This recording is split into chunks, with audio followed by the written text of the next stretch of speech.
네, 그리스의 구제금융 합의는 불발이 됐습니다. 22일에는 또 EU에서 긴급 회의가 펼쳐지게 될 텐데 이런 악재에도 불구하고 뉴욕 증시는 날개를 달고 치솟고 있습니다. 나스닥도 사상 최고치를 경신했는데요. 이제 이 그리스라는 악재가 만성으로 작용을 하는 건가요? 어떤 건가요? 네, 그러니까요. 지금 시장에서의 분위기도 상당히 좀 엇갈리고 있는 상황입니다. 저도 오늘 아침에 일어났을 때 그리스 협상이 불발됐다라는 소식을 보고 증시도 급락하겠다 싶었는데 오히려 미국 증시는 1% 이상의 강한 상승을 보여줬습니다. 왜 이렇게 엇갈리는 현상이 나타나는 건지 일단 분석을 들어보도록 하죠. MTN의 김종효 연구위원 모시고 이야기 나눠보도록 하겠습니다. 위원님. 네, 일단 뭐 예고된 악재 시장은 무덤덤했다라고 봐야 될 것 같습니다. 무엇보다 이제 위험을 나타내는 위험지수, 빅스라고 하죠. 유럽에도 있고 뭐 미국에도 있고 여러 군데다 이렇게 변동성을 측정하는 그런 지표들이 있는데요. 유럽 쪽은 조금 다르겠지만 미국은 뭐 그리스가 망한다고 해서 지금 당장 미국에 무슨 일이 터지는 건 아니죠. 그래서 뭐 그런 부분들이 또 반영되었고요.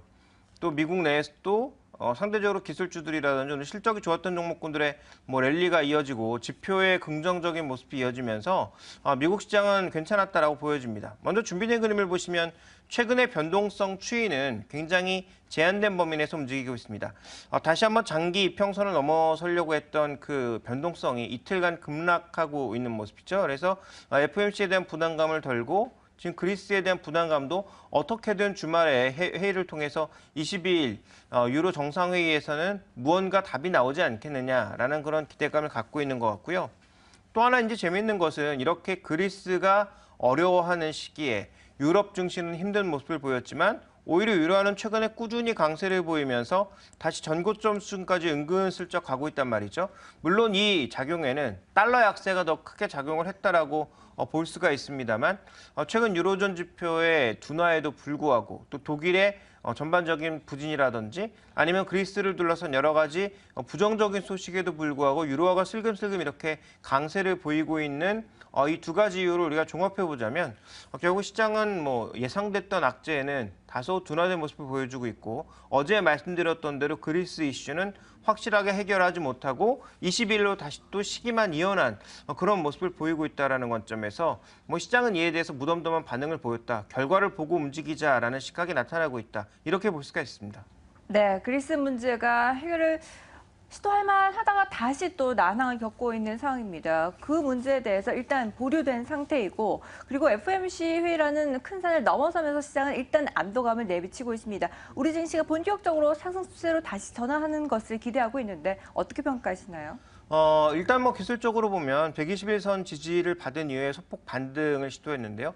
오늘 아마 해외 증시를 보면 상승 갭을 동반하면서 움직일 가능성이 있는데 오늘의 상승 갭을 얼마나 잘 지키느냐 그리고 최근 며칠 상간에는 준비된 그림을 보시면 121선을 중심으로 이벤트에 따라서 등락이 거듭됐던 국내 증시의 모습을 알 수가 있는데요.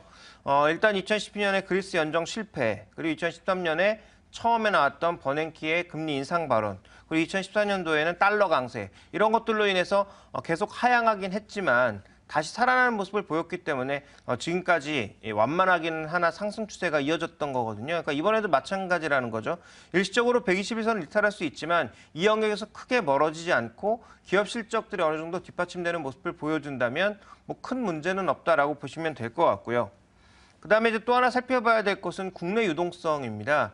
최근에 코스피 지수가 상대적으로 부진함에도 불구하고 고객예탁금, 실질 고객예탁금은 계속 늘어나고 있는 양상입니다. 물론 이 안에는 뭐 빚도 끼어 있을 거고 여러 가지 복잡하다는 그런 자금들이 성격이 있겠습니다만 어쨌든 국내 유동성 자체는 최근에 유입되는 양상을 나타내고 있다는 점을 주목해 볼 필요가 있을 것 같고요.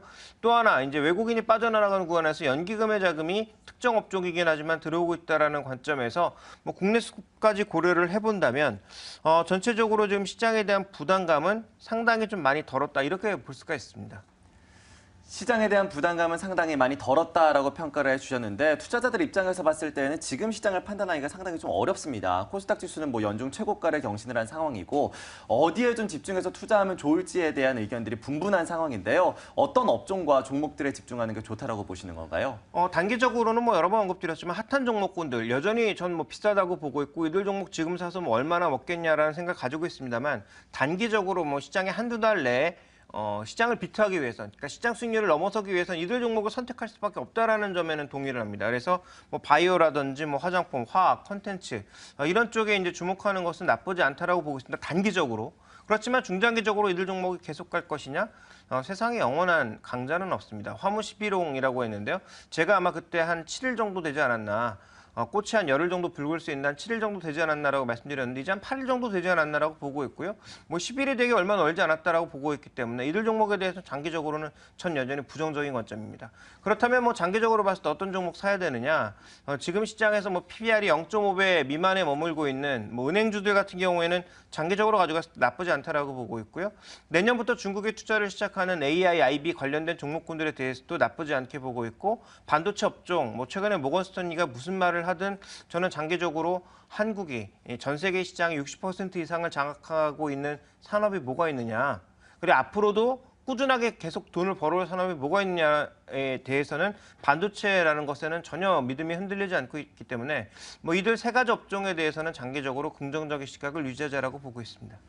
단기적으로 봤을 때 역시나 지금 핫한 업종인 바이오 업종을 꼽아주셨습니다. 장기적으로는 물론 부정적일 수 있겠지만 지금의 시장을 이끄는 그 선도주가 되고 있는데요. 이 덕분에 앞서서 저희가 살펴봤었던 이 나스닥이나 코스닥 증시의 상승세를 이끌어주는 것도 바로 이 바이오 업종이라고 꼽아볼 수가 있을 것 같습니다. 최근 일단 미국의 나스닥 지수 흐름부터 함께 짚어주시죠. 네, 나스닥 내에서 또 중성주들의 강세가 두드러지게 나타나고 있거든요. 그래서 제가 조금 전에 자료를 만들면서 오늘 나스닥 최고의 상승률을 보였던 종목과 러셀 2000의 최고 상승률을 보였던 종목이 거의 일치하는 것을 확인하고 왔습니다. 그래서 준비된 그림을 보시면 나스닥 신고가보다는 러셀 2000의 신고가가 저는 더 눈에 띄는 모습이었고요. 실제로 바이오 업종이 주도하는 모습이었다라는 점에서 그래서 제가 이 상승률 60%에서 한 20%까지 상승했던 나스닥, 러셀 2000 종목군들을 살펴보니까 거의 팜자가 붙어 있다라는 거죠. PHAM이라고 하는 거예요. 파마스티컬스라든지 뭐 바이오팜이라든지 그냥 팜이라든지 이런 종목군들이 거의 상승 종목 한 100종목 내에서 한 3, 40종목은 이런 바이오 계열 혹은 이 제약업 계열의 그런 단어들이 섞여 있었다라는 거죠. 그래서 최근 나스닥 시장의 랠리는 누가 뭐래도 이쪽이 이끌고 있다라는 것은 부정할 수 없는 사실이고요. 또 하나 주목해봐야 될 것은 뭐 스카이워크 솔루션과 같은 우리가 흔히 얘기하는 이 데이터 관련, 빅데이터 관련 종목군들의 흐름도 최근에 다시 좋아지고 있다라는 거죠. 그래서 최근에 이제 나스닥 시장을 이끌고 있는 것은 중소형주고 중소형주 그 이면에는 바이오가 있고 바이오를 뒷받침해주고 있는 IT는 빅데이터라든지 클라우드와 같은 이런 솔루션 관련 종목군들이 그 뒤를 바치고 있다. 이렇게 볼 수가 있습니다. 네, 나스닥과 러셀 2000까지 주도주들 확인을 해보면 바이오주들의 강세가 두드러졌습니다. 이런 흐름이 우리 시장에까지 이어지고 있는데요. 코스닥도 열일 만에 연중 최고치를 재경신했습니다. 시장에서는 이미 800포인트까지 가능성이 나오고 있는 상황인데 정말 추가 상승 그만큼 가능할까요? 뭐 800을 갈지 900을 갈지는 뭐 아무도 모르는 거죠. 그래서 뭐 그 예측 지수 자체는 뭐 저는 의미를 별로 두고 싶지 않고요. 지금 중요한 건 일단 과열되고 있는 것은 사실이다. 일부 종목이 되었던 시장에 대해서 과열되고 있는 건 사실이다라는 것은 뭐 누구나 동의하고 있죠. 준비된 그림을 보시면 좀 전에 뭐 앵커도 언급을 했습니다만 신용잔고 이게 지금 추가적으로도 늘어나지 못하고 있다라는 건 시장의 변동성, 종목의 변동성이 확대될 경우에는 감소할 가능성이 있고 뭐 시장의 전체 리스크, 그러니까 우리가 흔히 얘기하는 종목 리스크가 아니라 시장 리스크가 확대될 경우에는 이게 이제 확 줄어들면서 지수도 빠질 가능성은 언제든지 있다라는 거죠. 그래서 지금 분명히 살얼음판이긴 하다라고 봐야 될 것 같고요. 그다음에 이제 또 하나 우리가 주목해 봐야 될 건 이제 금리는 역축인데요.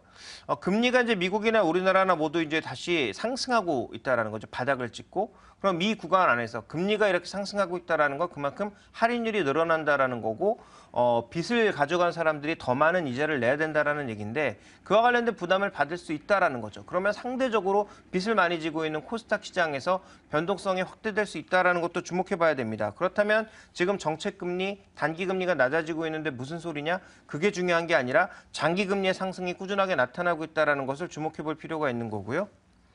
마지막으로 지금 신용잔고 상위 종목군들을 보면 뭐 결제 관련주라든지 게임주라든지 아니면 일부 화장품 관련주들의 이 신용잔고가 생각보다 좀 많이 쌓여 있습니다. 그러니까 전체 시가총액 그리고 주식수에 비해서 거의 뭐 7%에서 5% 이상의 잔고가 쌓여있는 종목군들이 상당수 있거든요.